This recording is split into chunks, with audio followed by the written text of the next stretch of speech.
it. Peter's got his dad's Ford. Your IQ test results came back and you've been accepted to the funny farm. I'm still gonna wear my platform shoes.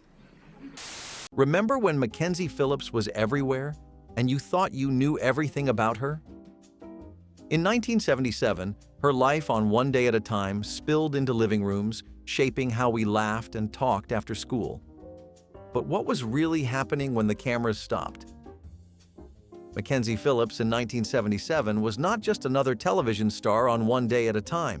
She had her quirks, and one of the most charming ones was the fact that she kept a guitar in her dressing room at all times. It was not there for decoration either. Between takes, while the rest of the cast might have been grabbing coffee or flipping through scripts, Mackenzie would be perched on a chair, strumming away and humming under her breath. Sometimes she played her own songs, other times she covered whatever tune was stuck in her head that day. Co-stars would wander in just to listen or even sing along, and it became a kind of unofficial break room jam session.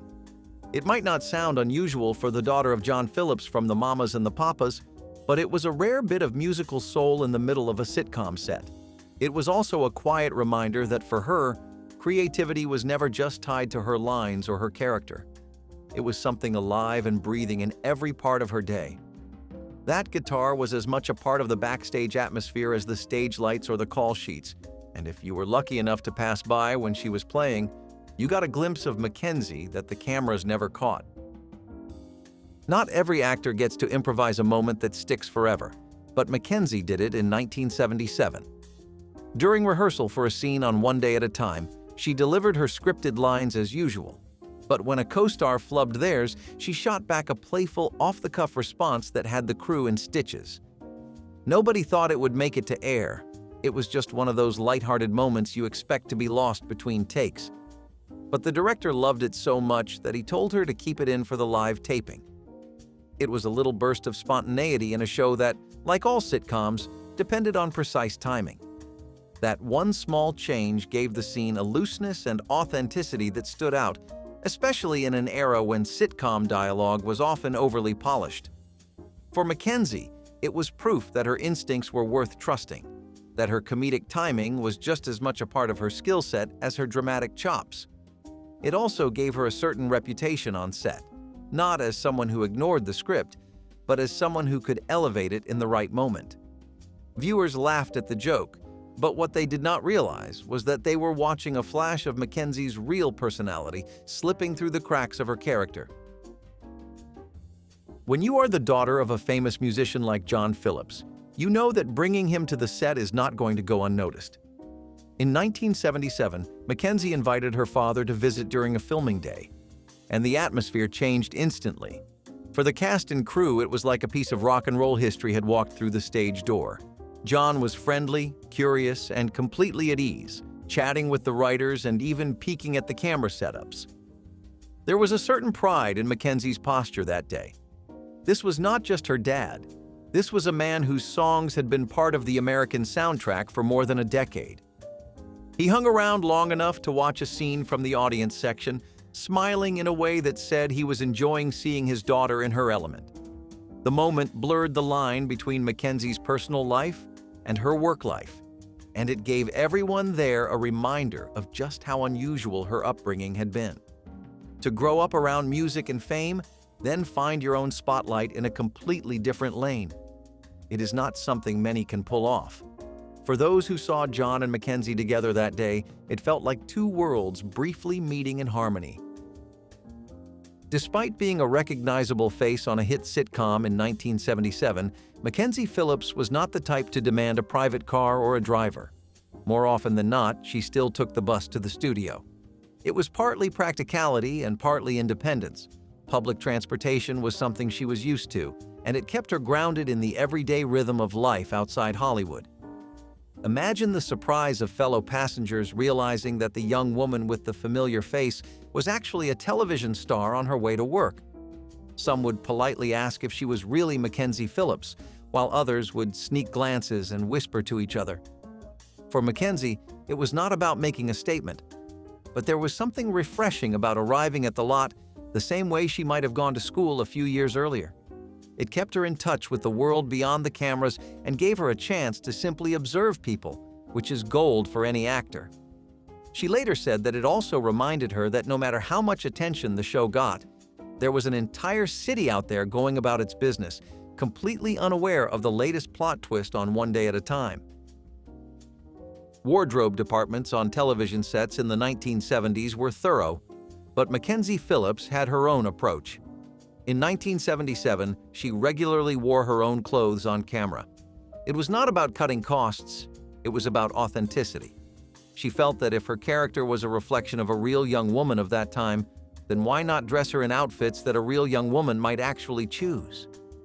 Many of her choices came straight from her personal closet, giving her character's look a lived-in quality that costume designers sometimes struggled to recreate. The effect was subtle, but it added an extra layer of realism to her performance. Co-stars noticed the difference too, joking that Mackenzie's character never had to worry about a wardrobe malfunction because she knew exactly how every outfit fit and felt. In an era when some shows leaned toward overly polished or stylized clothing, her decision stood out as a quiet act of creative control. It also meant that when fans saw her on the street, they sometimes recognized her not just by her face, but by the same jacket or shirt they had seen on their television screens the night before.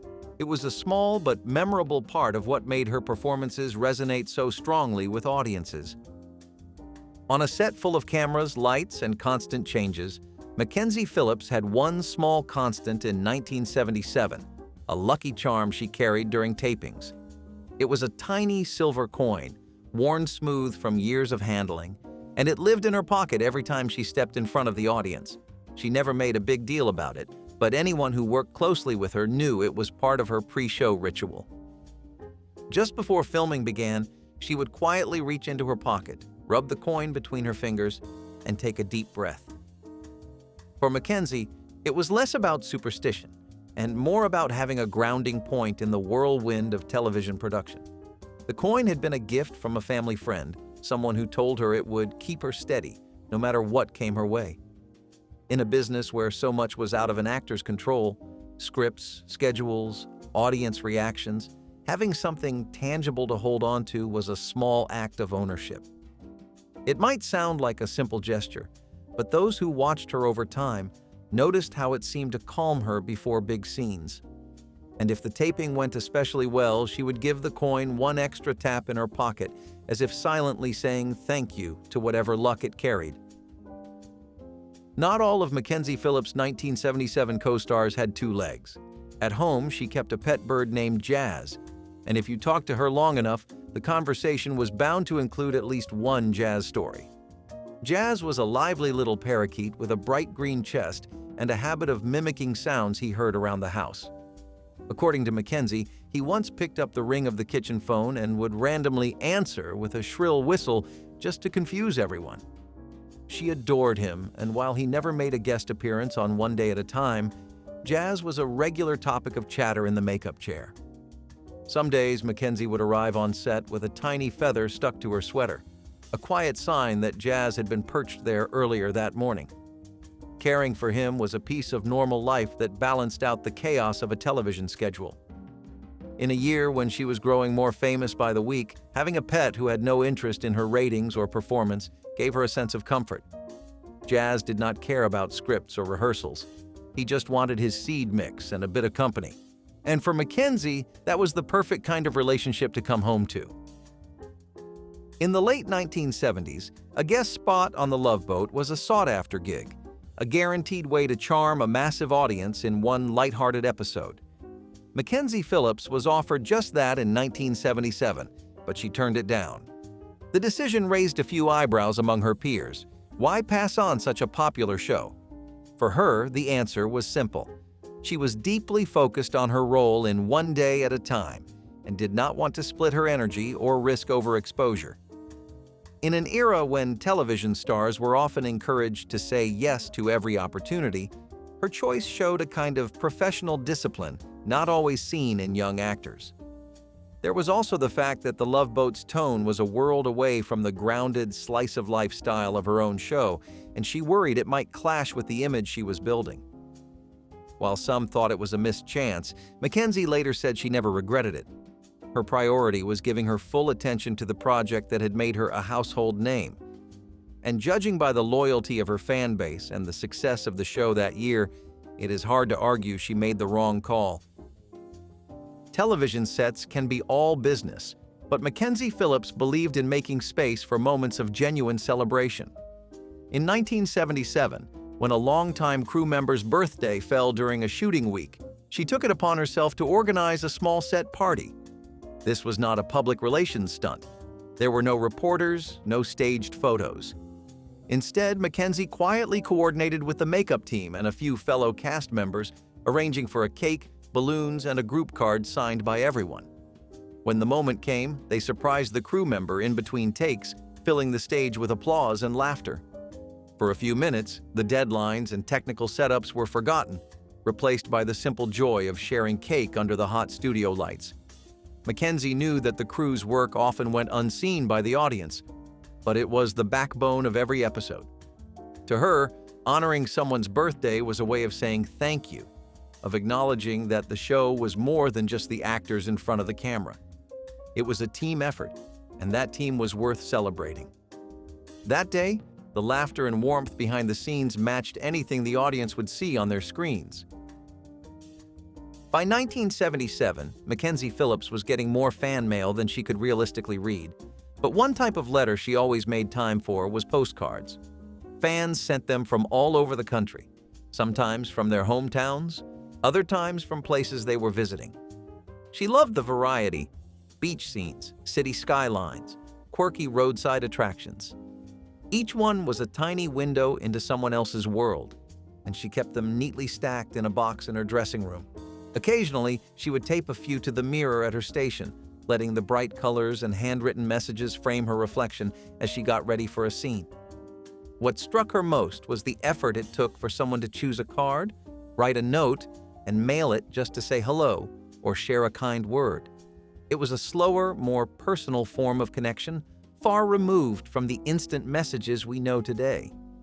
Those postcards reminded her that the work she was doing reached beyond the soundstage, into the lives of people she might never meet. And in a business that can sometimes feel like it moves too fast to notice the details, that little stack of cards was her way of remembering why she was there in the first place. In 1977, Mackenzie Phillips could have easily eaten catered meals on set every day, but she often brought homemade lunches instead. Sometimes it was a sandwich wrapped neatly in wax paper, other times a container of pasta salad or leftovers from the night before. It was not about making a statement. It was about comfort. The food was usually made at home, sometimes with her mom's help, and it carried with it the feeling of a kitchen table rather than a soundstage. She would eat in her dressing room or join a few friends in a quiet corner of the lot, chatting between bites. There was something grounding about unpacking her own meal while cameras and cables were being set up around her. It also made her a bit of a curiosity to the crew, who would wander over to see what she had brought that day. Occasionally, she would share a cookie or a piece of fruit with a co-star, turning lunch into a small social ritual. In an environment where the pace was always fast and the schedule tight, that homemade lunch was a pause button, a reminder of life beyond the set walls. It was simple, but it was hers, and that made all the difference. That same year, Mackenzie Phillips took on a challenge that had nothing to do with memorizing lines, learning to roller skate for an episode. The storyline called for her character to join friends at a skating rink, so Mackenzie spent hours practicing in the weeks leading up to filming. She circled parking lots, wobbled through hallways, and eventually found her balance enough to glide with confidence. The crew was impressed by her dedication, especially since skating was not something she had done much before. She was ready, outfit and all, when the script changes came down. The entire roller skating sequence was cut to make room for another plot. For Mackenzie, it was a strange mix of disappointment and pride. She had learned a brand new skill for work, and now it would never be seen. Still, the practice sessions had been their own reward. She laughed about it with the crew, joking that she was now available for any future skating emergency in a storyline. And while the audience never saw her character lace up a pair of skates, Mackenzie kept that memory as a reminder that sometimes the effort is worth it, even if the payoff is not what you expected. One of Mackenzie Phillips' most endearing traits in 1977 was her willingness to look out for others, especially younger actors. During one episode, a child extra was struggling to remember their lines, visibly nervous in front of the cameras. Between takes, Mackenzie took the time to sit with them, script in hand, and go over the scene until the words felt natural. She offered tips she had learned from her own years in the business, like focusing on the other actor's eyes instead of the camera's, or thinking about the meaning of the words instead of just reciting them. By the time the next take rolled around, the young extra was calmer and more confident. The scene went off without a hitch, and afterward they shyly thanked her. Moments like that never made the tabloids, but they mattered. On a set where everyone had their own responsibilities, she made space to help someone else succeed. It was a small act of kindness, but it reflected her belief that a good performance is a team effort. Helping that young actor find their footing was not just generous, it was a reminder of the support she herself had once needed. Television actors are often asked to lend their voices or faces to public service announcements, but Mackenzie Phillips' 1977 PSA about littering stood out. It was filmed outdoors with Mackenzie in casual clothes, walking through a park while talking about keeping public spaces clean. The tone was friendly but firm, aimed at viewers her own age as much as anyone else. She bent down to pick up a discarded soda can, tossed it into a bin, and talked about how small actions could make a big difference. For her, it was more than just reading a script. She genuinely believed in the message.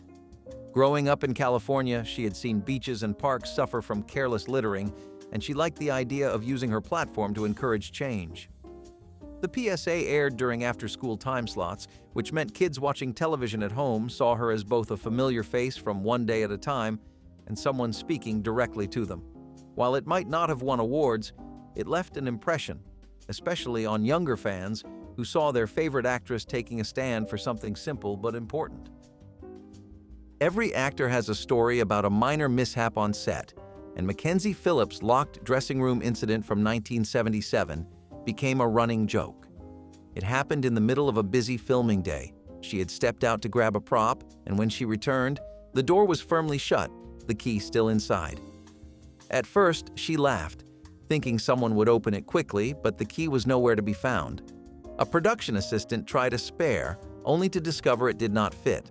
Meanwhile, her costume and script were still inside, and the clock was ticking toward the next scene. The crew eventually had to call in a set carpenter to remove the lock, with Mackenzie standing nearby, amused but also slightly embarrassed. Her co-stars teased her about it for weeks, making mock "lock your door" reminders before every break. In a high-pressure environment, it was the kind of harmless mishap that gave everyone a reason to laugh. And for Mackenzie, it became another story to file away under the category of things that can go wrong on a perfectly normal day. If you enjoyed uncovering these behind-the-scenes moments with Mackenzie Phillips, share your favorite fact in the comments, tap that like button to keep the memories alive, and subscribe so you never miss another trip back into television history.